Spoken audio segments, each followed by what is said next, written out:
For a deeper insight of what's been going on recently in the Republican camp, I'm now joined by satellites by Mr. Kevin Sanders. He's the Director of War and Peace Foundation, joining us from New York. Mr. Sanders, welcome to Press TV. With the events surrounding Sara Palin's daughter these days and the campaigns obviously trying to show it as normal, wouldn't the Republicans really contradict themselves, and wouldn't they risk losing that family value image that they've long identified themselves with?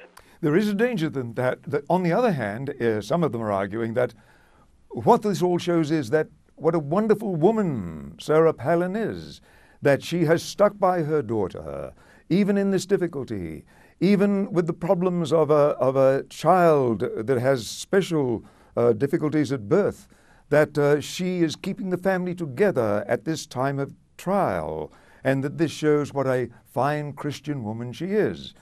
She herself is, I think, trying to bolster that image. It still leaves a lot of people unhappy and uneasy and uncertain, and there are a lot of questions still hovering around the edges. And I think that I was going to say perhaps we'll learn more tonight when she speaks in about an hour or so from now.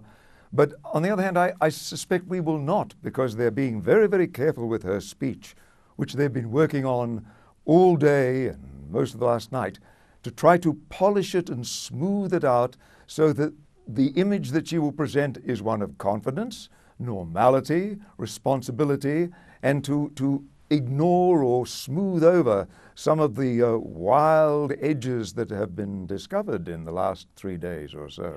Many argue that choosing Governor Palin will absorb Ms. Clinton's diehard voters, and that's why she is on the ticket now. If that's the case, and if that's what the Republicans are thinking, then what's the role of party lines and policies? Well, first of all, that I think was what they had hoped they would do. In fact, that is, I think, one of the reasons that McCain withheld until the last minute the announcement that he was going to appoint a woman as his vice president, to wait to see what the Democrats were going to do.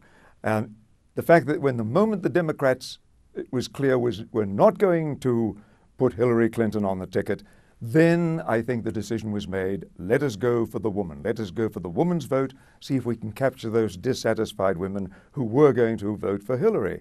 The latest polls that have come in have suggested that that has not happened. Only about 2% of the women who were going to vote for Hillary are saying that they're going to vote for Sara Palin. So I don't think it's going to be effective in getting that vote. Whether she will be able to get the undecided vote, and in American elections, and particularly this coming election, those undecided votes will determine the result. Whether she can capture them is also not clear. She's obviously captured the base, so-called, the fierce right wing, with some of the positions that she's taken mainly on domestic issues, guns and so on, religion. But it also turns out that, every time they open a door, you find something new about her.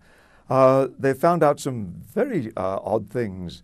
For example, she's ironically facing the same sort of problems that Obama was facing not so long ago with the revelation of some of the things that his pastor had been saying in church. It turned out this afternoon it was revealed that her pastor, Sara Palin's pastor, is also a firebrand. And in one speech that was given in front of her, apparently, when she was in church, he said that Israel had been condemned by God and that God supported terrorist attacks on Israel. Yes. How they're going to handle that, I have no idea. But there are also some other odd things too. It turns out she apparently enjoys shooting wolves from aeroplanes or helicopters, which doesn't really sound quite the sporting image that the Republicans had originally wanted to present. She turns out also to have supported people like Pat Buchanan and Ron Paul, who are totally against the war in Iraq, totally against the war in Afghanistan, or America's role in the war in Afghanistan, and are totally against war against Iran. And yet she has apparently openly supported and praised these people. How this is all going to be balanced and sorted out is unclear, and it's not surprising that some of the more thoughtful Republicans are in a state of grave concern, bordering at times on panic.